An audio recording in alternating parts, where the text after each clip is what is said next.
Good morning, नमस्कार। मैं हूं सिंह, आप देख रहे हैं टाइम्स नाउ नौ भारत। वक्त हो चला है देश और दुनिया की 25 बड़ी खबरें देखने का, लेकिन सिर्फ 5 मिनट। हिजाब विवाद पर कर्नाटक हाई कोर्ट आज फैसला सुनाएगा। स्कूल कॉलेजों में हिजाब पहनने पर सुबह 10:30 बजे कोर्ट फैसला सुनाएगा। फैसले से पहले बेंगलुरु में किसी भी तरह की सभा, आंदोलन और समारोह की अनुमति नहीं है। शिमोगा, कलबुर्गी में धारा 144 लगा दी गई है। आज बीजेपी संसदीय दल की बैठक होने वाली है। बैठक सुबह 9:30 बजे दिल्ली के अंबेडकर सेंटर में होगी। बैठक में 5 राज्यों के विधानसभा चुनाव में पार्टी के प्रदर्शन की समीक्षा की जाएगी। इस कार्यक्रम में पीएम मोदी का स्वागत किया जाएगा और उनका संबोधन भी होगा। बीजेपी ने 4 राज्यों में अपने केंद्रीय पर्यवेक्षक नियुक्त कर दिए हैं। यूपी के लिए गृह मंत्री अमित शाह और रघुबर दास, उत्तराखंड के लिए राजनाथ सिंह और मीनाक्षी लेखी, गोवा के लिए नरेंद्र तोमर और एल मुरुगन, मणिपुर के लिए निर्मला सीतारमण और किरण रिजिजू को पर्यवेक्षक की जिम्मेदारी सौंपी गई। आज विदेश मंत्री एस जयशंकर बजट सत्र के दौरान रूस यूक्रेन युद्ध को लेकर बयान देंगे। विदेश मंत्री लोकसभा और राज्यसभा में यूक्रेन युद्ध और ऑपरेशन गंगा को लेकर जानकारी देंगे। आपको बता दें कि कोरोना संक्रमण के चलते बजट सत्र को 2 चरणों में चलाने का फैसला लिया गया। रक्षा मंत्री राजनाथ सिंह आज अनजाने में हुई मिसाइल फायरिंग की घटना पर संसद में बयान देंगे। भारत सरकार ने शुक्रवार को कहा था कि गलती से एक मिसाइल चल गई थी जो पाकिस्तान में गिरी और इसे लेकर खेद भी जताया था। साथ ही घटना की हाई लेवल जांच कराने के आदेश दिए। वित्त मंत्री निर्मला सीतारमण ने लोकसभा में द कश्मीर फाइल्स फिल्म का जिक्र किया। कांग्रेस पर निशाना साधते हुए उन्होंने कहा, इस विषय पर कांग्रेस के ट्विटर हैंडल से कही गई बातें सच्चाई से इनकार के उसके रुख को बताती। पश्चिम बंगाल में रविवार को 2 पार्षदों की निर्मम हत्या कर दी गई, जिसके बाद मुख्यमंत्री ममता बनर्जी ने चीफ सेक्रेटरी को आज एक बैठक के लिए कहा है। कानून व्यवस्था को लेकर होने वाली इस बैठक में सभी एसपी और डीएम को शामिल होने के निर्देश दिए गए। युद्ध के बीच सोमवार को रूस यूक्रेन के बीच चौथे दौर की वार्ता हुई, लेकिन हर बार की तरह इस बार भी बातचीत बेनतीजा रही। यूक्रेन के राष्ट्रपति के सलाहकार मिखाइलो ने बताया कि आज फिर दोनों देशों के प्रतिनिधि वार्ता करेंगे। रूस यूक्रेन युद्ध के आज 20 दिन हो गए हैं, लेकिन रूसी सेना का यूक्रेन पर हमला अभी भी जारी है। यूक्रेन में इमरजेंसी सेवा के अधिकारियों ने बताया कि रूस ने खार्किव में हवाई हमला किया, जिससे एक बिल्डिंग ध्वस्त हो गई। वहीं एक युवक की मलबे में दबने से मौत हो गई। रूस से तनाव के बीच यूक्रेन के कीव से एयर स्ट्राइक का एक वीडियो सामने आया है। रूस की तरफ से कीव में यूक्रेन चेक पॉइंट पर एयर स्ट्राइक की गई, जिसमें एक शख्स की मौत हो गई, वहीं 6 लोग घायल हो गए। हमले का वीडियो एक बिल्डिंग में लगे सीसीटीवी कैमरे में कैद हुआ है। यूक्रेन के शहरों पर रूस के मिसाइल हमले जारी। इसी बीच अमेरिकी खुफिया अधिकारी ने यूक्रेन पर हमले तेज होने की आशंका जताई। अमेरिकी अधिकारी ने कहा कि हमले में इस्तेमाल करने के लिए रूस चीन से सैन्य उपकरण मांग रहा है। रूस के हमले के बीच यूक्रेन से लोगों के पलायन का सिलसिला जारी है। अब तक 28 लाख लोगों ने यूक्रेन छोड़ दिया। लोग यूक्रेन छोड़कर पोलैंड में शरणार्थी बने हुए हैं। पोलैंड पहुंचे लोगों ने अपील की कि नाटो यूक्रेन पर नो फ्लाई जोन लागू करे। मीडिया रिपोर्ट्स के मुताबिक पाकिस्तान तेल की कमी से गुजर रहा है और उसके पास सिर्फ 5 दिनों का ही तेल बचा है। रिपोर्ट के मुताबिक पाकिस्तानी बैंकों ने भी तेल कंपनियों को उच्च जोखिम वाली श्रेणियों में रखा है और ऋण देने से इनकार कर दिया। गाजियाबाद के इंदिरापुरम में पुलिस मुठभेड़ में एक बदमाश जख्मी हो गया। पुलिस बदमाशों को पकड़ने गई थी। उसी दौरान एक बदमाश सिपाही से पिस्टल छीनकर भागने लगा और पुलिस पर फायरिंग की। जवाबी कार्रवाई में बदमाश जख्मी हो गया। यूपी एटीएस ने देवबंद से 3 संदिग्ध युवकों को गिरफ्तार किया था। एक युवक के राष्ट्र विरोधी गतिविधियों में शामिल होने की बात सामने आई है, जिसके बाद एटीएस ने उसके खिलाफ मामला दर्ज कर उसे जेल भेज दिया है। जम्मू कश्मीर के रेजिडेंसी इलाके में सिलेंडर ब्लास्ट में 4 लोगों की मौत हो गई। वहीं 15 से ज्यादा लोगों के घायल होने की खबर है। कबाड़ की दुकान में शॉर्ट सर्किट की वजह से आग लगी थी। मौके पर रेस्क्यू और दमकल की गाड़ियां पहुंचकर आग बुझाने में जुट गई। पंजाब के जालंधर में इंटरनेशनल कबड्डी खिलाड़ी की गोली मारकर हत्या कर दी गई। कबड्डी खिलाड़ी संदीप नंगल मालियान में कबड्डी टूर्नामेंट में गए थे। इसी दौरान अज्ञात बदमाशों ने ताबड़तोड़ 20 राउंड फायरिंग की। संदीप को अस्पताल ले जाते वक्त ज्यादा खून बह जाने से उनकी मौत हो गई।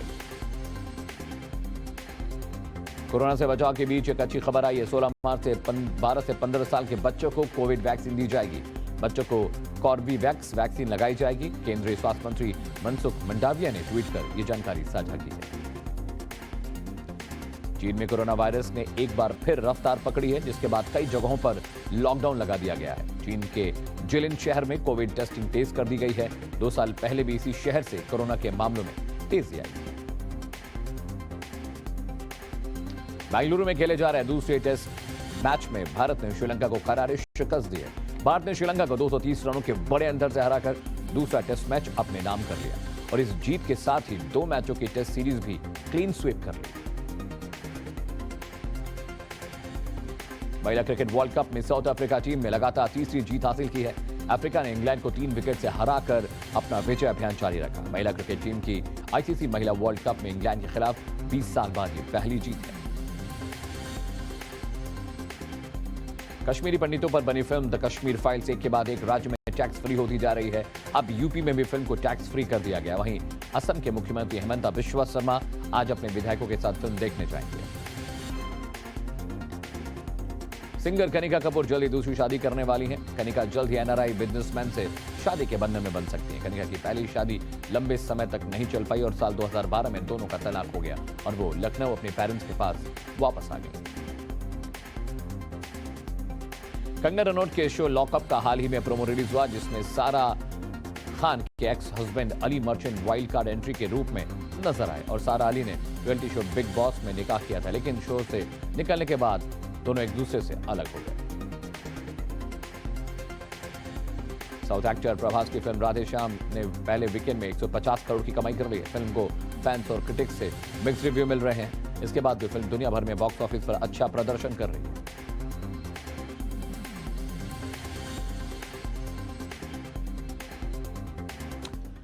और देश और दुनिया की 25 बड़ी खबरें देखने के बाद रुक करते हैं इस वक्त की बड़ी खबर ब्रेकिंग न्यूज का। हिजाब विवाद मामले पर आज फैसले का दिन है। मुस्लिम लड़कियों के स्कूल कॉलेज में हिजाब पहनने को लेकर कर्नाटक हाईकोर्ट आज सुबह 10:30 बजे के करीब अपना फैसला सुना सकता है। 25 फरवरी को सुनाई पूरी होने के बाद 3 जजों की बेंच ने इस मामले में फैसला सुरक्षित रख लिया था। तो आज बड़ा दिन है। हिजाब मामले पर हाईकोर्ट में आज 10:30 बजे सुनवाई शुरू होगी और ये देखने वाली बात होगी कि कोर्ट किस तरह से फैसला लाता है, क्या रुख रहता है, क्योंकि मुस्लिम लड़कियों के स्कूल कॉलेज में हिजाब पहनने को लेकर कर्नाटक हाई कोर्ट में एक पिटीशन फाइल की गई थी और वहां पर इसका विरोध जताया गया था, जिसके बाद लगातार पूरे इलाके में तनाव था। धारा 144 लगा दी गई थी और बजरंग दल का एक कार्यकर्ता भी इस पूरे मामले में मारा गया था।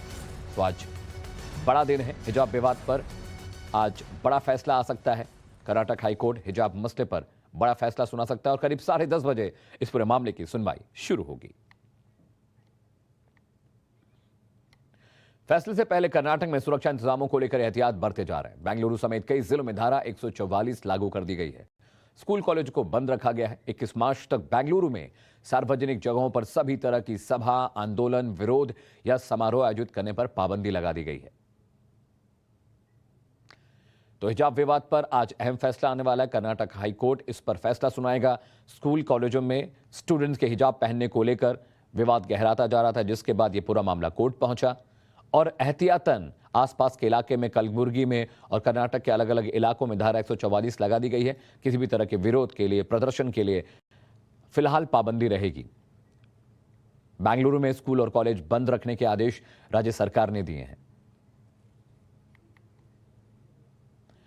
दो तस्वीरें आपकी टीवी स्क्रीन पर हैं। कर्नाटक हाईकोर्ट की एक तस्वीर जिसमें आप देख सकते हैं कि हिजाब पहने कुछ महिलाएं वकील से बातचीत कर रही हैं, जबकि दूसरी तस्वीर में आप देख सकते हैं कि पूरे इलाके में धारा 144 लागू कर दी गई है। एहतियातन बेंगलुरु में स्कूल और कॉलेज को बंद करने के आदेश दिए गए हैं। To be pronounced tomorrow at 10:30 a.m. The district administration has imposed section 144 effective from 8 p.m. today to 6 a.m. on the 19th. We do not want any celebrations, any protests of the Honorable High Court order. We have to follow the High Court order. दरअसल कर्नाटक के उडुपी में एक college में हिजाब को लेकर पूरा विवाद शुरू हुआ था। कॉलेज में हिजाब की अनुमति नहीं मिली, फिर भी कुछ मुस्लिम छात्राएं हिजाब पहनकर आ रही थी। इसके विरोध में हिंदू संगठन के छात्र छात्राएं भी भगवा, स्कार्फ, पट्टा पहनकर विरोध करने लगी, जिसे लेकर कर्नाटक में जमकर बवाल मचा। इसके बाद 9 फरवरी को मुस्लिम छात्राओं ने कोर्ट में एक याचिका दायर की, जिससे मांग की गई कि उन्हें क्लास के अंदर भी हिजाब पहनने की परमिशन मिले, क्योंकि ये उनकी आस्था का हिस्सा है। और इसी याचिका पर कर्नाटक हाईकोर्ट आज अपना फैसला सुना सकता है। शिवमोगा, कलबुर्गी तमाम इलाकों में धारा 144 लागू कर दी गई। हिजाब मामले पर एक बड़ा फैसला आ जाने की उम्मीद है।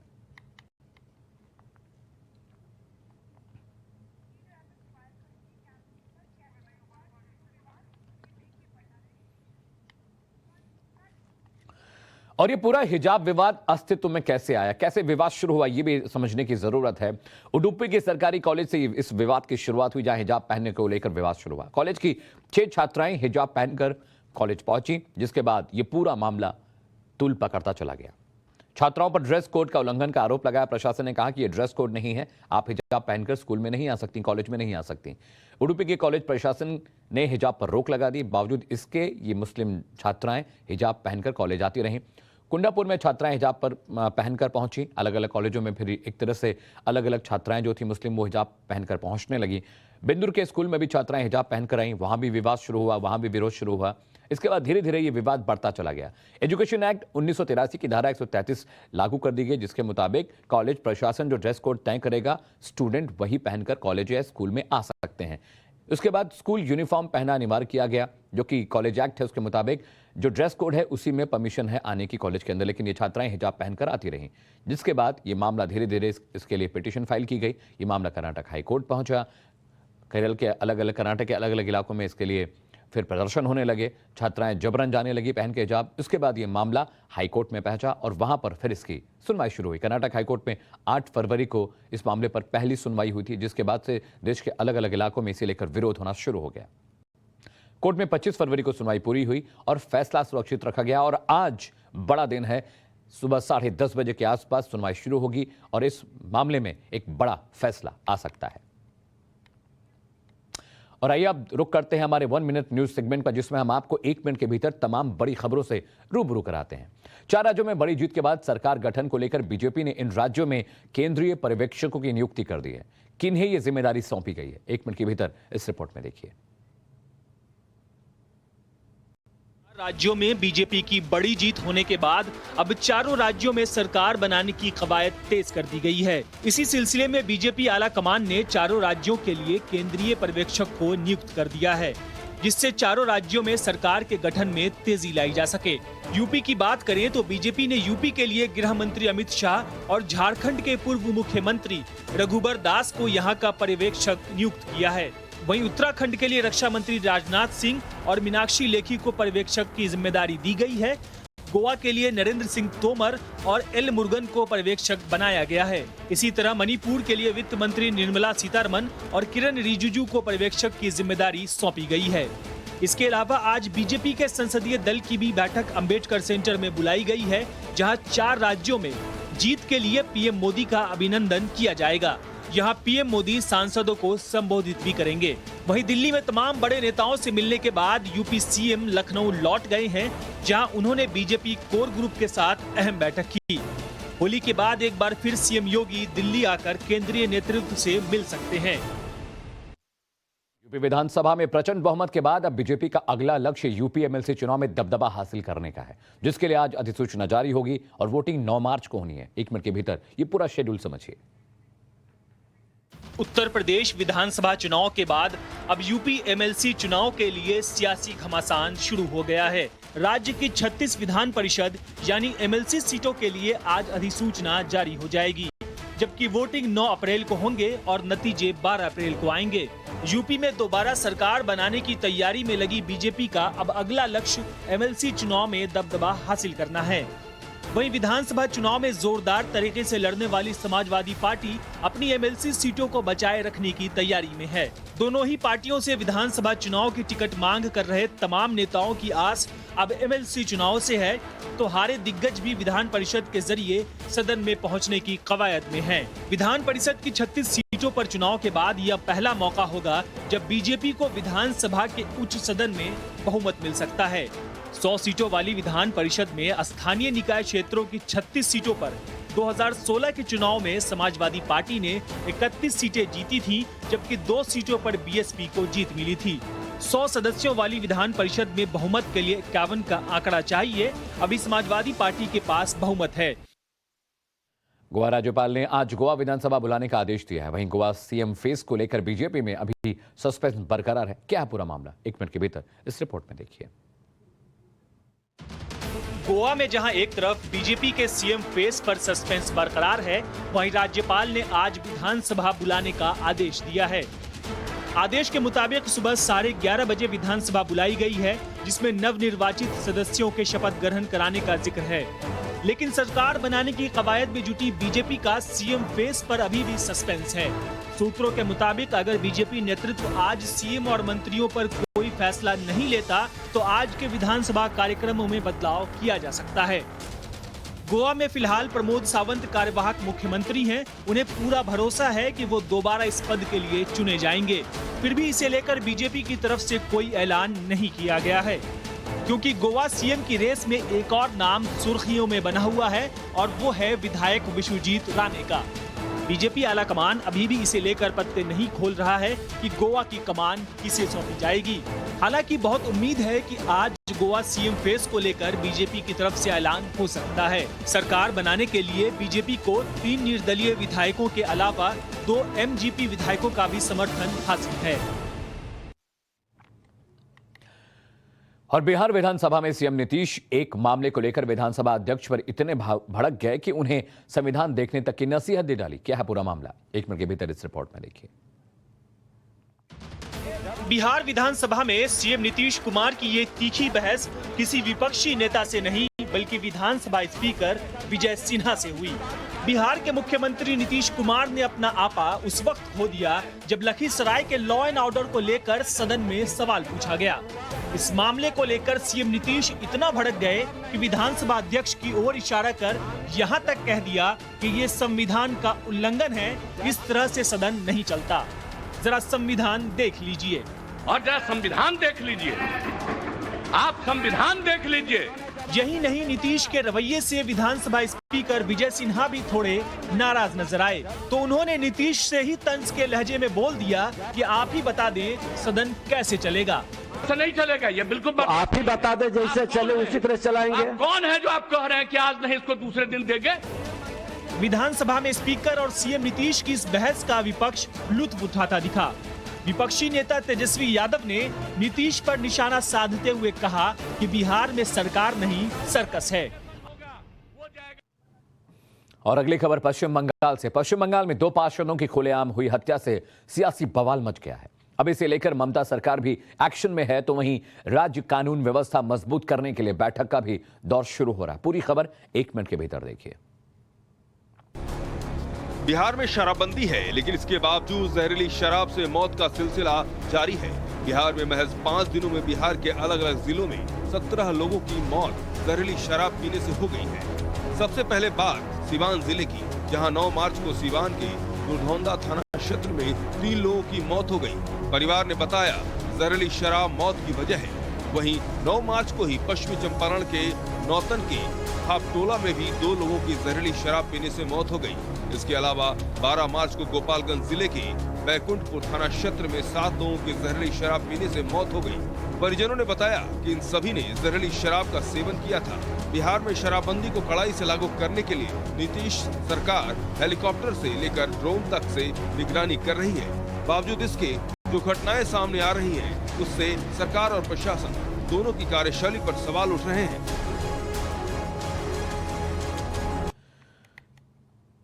और जम्मू में एक दर्दनाक हादसा सामने आया है, जहां आग लगने की वजह से सिलेंडर ब्लास्ट हो गया। इस हादसे में 4 लोगों की मौत हो गई, जबकि 14 लोग जख्मी बताए जा रहे हैं। पूरी खबर 1 मिनट के भीतर देखिए। पश्चिम बंगाल में 2 पार्षदों की हत्या का मामला तूल पकड़ता जा रहा है। जहां एक और इसे राजनीतिक रंजिश में हत्या से जोड़कर देखा जा रहा है, तो वहीं लॉ एंड ऑर्डर को लेकर ममता बनर्जी सरकार विपक्ष के निशाने पर आ गई है। बीजेपी ने बंगाल में लॉ एंड ऑर्डर के खराब होने को लेकर सवाल उठाए हैं, तो वहीं 2 पार्षदों की हत्या को लेकर अब सीएम ममता बनर्जी भी एक्शन में आ गई हैं। सीएम ममता बनर्जी ने बंगाल के चीफ सेक्रेटरी को आदेश दिया है कि राज्य में कानून व्यवस्था को मजबूत बनाएं, जिसे लेकर चीफ सेक्रेटरी ने आज राज्य भर के सभी एसपी और डीएम की बैठक बुलाई है। बैठक में लॉ एंड ऑर्डर को मजबूत करने को लेकर निर्देश दिए जाएंगे। दरअसल रविवार को एक टीएमसी और एक कांग्रेस पार्षद की गोली मारकर हत्या कर दी गई थी। उत्तर 24 परगना जिले के पानीहाटी में टीएमसी के पार्षद अनुपम दत्ता को बदमाशों ने उस वक्त गोली मारकर मौत के घाट उतार दिया जब वो स्कूटी से कहीं जा रहे थे। वहीं दूसरे पार्षद की हत्या पुरुलिया जिले के झलदा में हुई। झालदा में कांग्रेस पार्षद तपन कुंडू की बदमाशों ने उस वक्त गोली मारकर हत्या कर दी थी जब वो शाम को सैर के लिए निकले थे।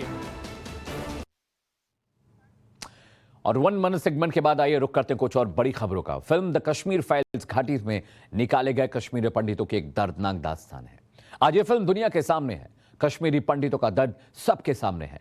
फिल्म की पूरी स्टारकास्ट टाइम्स नौ भारत की एडिटर इन चीफ के साथ बैठी। यहां भी दर्द बेपनाह था। अभिनेता अनुपम खेर बोलते हुए अपने आंसू छिपाते रहे और दर्द बयां करते रहे। पूरी रिपोर्ट देखिए। कश्मीर चल रहा है, हमारे लोग मर रहे हैं सर।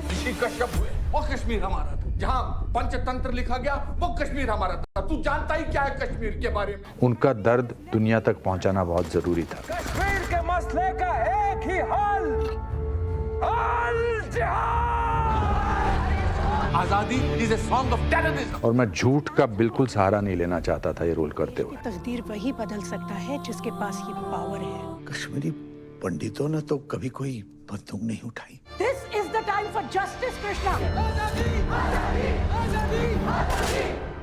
बहुत रोया इस पिक्चर के दौरान, पर्दे पर भी और शॉट खत्म होने के बाद भी।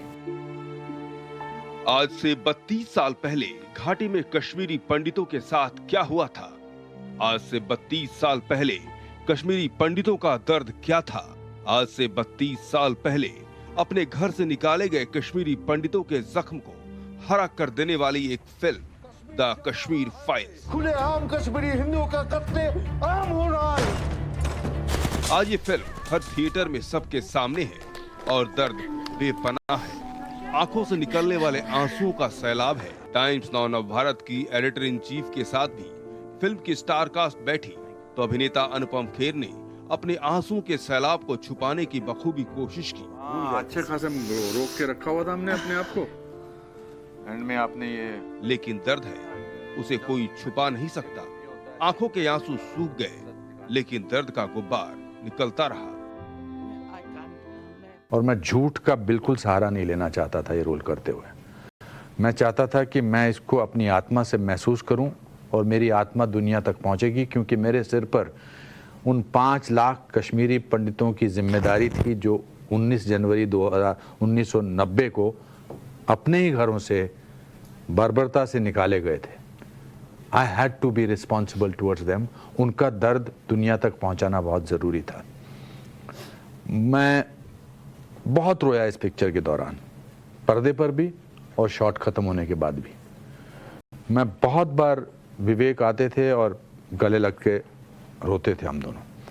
नॉट बिकॉज कि ये ट्रेजिक सीन था सिर्फ, बल्कि ऐसा लग रहा था कि यार ये फिल्म जो है शायद एक ऐसा संतुलन बनाएगी उन लोगों के लिए जिनकी ट्रेजेडी को लोगों ने नकार ही दिया था कि ऐसा हुआ ही नहीं था। आज सिनेमा हॉल में जब फिल्म द कश्मीर फाइल्स चलती है तो फिल्म के डायलॉग के अलावा देखने वालों के सुबकने की आवाज भी सुनाई देती है। थिएटर में बैठे लोग कश्मीरी भी हैं, वो भी हैं जिनके भीतर दर्द का दरिया बहता है। टाइम्स नौ नवभारत की editor in chief Navika Kumar के हर सवाल का अभिनेता अनुपम खेर ने जवाब भी दिया, लेकिन उसमें दर्द इतना था जिसे सिर्फ महसूस किया जा सकता है। देखिए, you can not take away the pain of these people. हम उसको रिप्लेस कर ही नहीं सकते, हो ही नहीं सकता। बट जब आप अपने घर से जाना पड़ता है तो आप सिर्फ ईंट, दीवारों और छत का घर नहीं छोड़ के जाते हैं, आप उसमें अपनी यादें छोड़ के जाते हैं। प्राइसलेस, जिसका कोई अंत नहीं है। आप उसमें अपने बचपन छोड़ के जाते हैं। आप उसमें उन सीढ़ियों पे, उस चौबारे पे और उस खिड़की पर अपने आपको क्या नजर, जैसे आप बड़े हुए वो छोड़ कर जाते हैं। आप उन किताबों की खुशबू छोड़ के जाते हैं जो आप देख लीजिए पुराने घरों को छोड़ के जो भागे हैं, उसमें कहीं भगवान की तस्वीर लगी हुई है, कहीं उसमें एक पुरानी किताब पड़ी हुई है, पुराने एक्टर्स के फोटोग्राफ लगे हुए हैं। करीब 12 करोड़ में बनी फिल्म द कश्मीर फाइल्स ने बिना किसी बड़े स्टार कास्ट के हंगामा मचा रखा है। हर तीसरा Facebook post the Kashmir files के बारे में बात कर रहा है। जितने मुंह उतनी बातें। कोई फिल्म की तारीफ कर रहा है तो कोई फिल्म के कंटेंट को नफरत फैलाने वाला बता रहा है। कोई टैक्स फ्री करने की मांग कर रहा है तो कोई बैन करने की बात कर रहा है।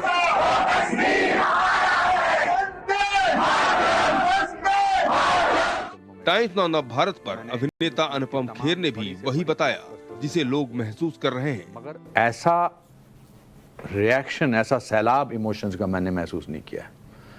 ये सैलाब जो है इमोशंस का 2 वजह से आया है। एक तो पीपल आर शॉक्ड कि एक आज़ाद हिंदुस्तान में, आज़ाद भारत में हमारे एक कश्मीरी पंडित लोगों के साथ ऐसा हुआ और लोगों को पता नहीं था, और पता नहीं था उसके बाद गिल्ट महसूस हुई।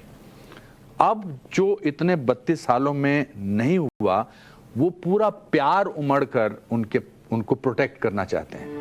बस जाएंगे, क्योंकि अगर आप देखें टाइम्स नाउ नव भारत की एडिटर इन चीफ के हर सवाल का बाकी स्टार कास्ट ने भी बखूबी जवाब दिया, लेकिन अभिनेता अनुपम खेर ने फिल्म में जिस किरदार को जिया है उसका दर्द सिर्फ वही बयां कर सकते हैं। हर सवाल जैसे किसी के हरे घाव पर हाथ रख दिया हो, हर सवाल जैसे उसके घाव को कुरेद रहा हो।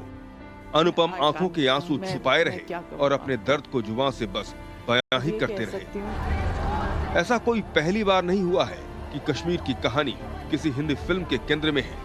इसके पहले भी कई फिल्में आतंकवाद से ग्रस्त कश्मीर को आधार बनाकर बनाई गई है, लेकिन फिल्म द कश्मीर फाइल्स शायद उन फिल्मों से कहीं ज्यादा आगे निकल गई। ब्यूरो रिपोर्ट, टाइम्स नाउ नव भारत।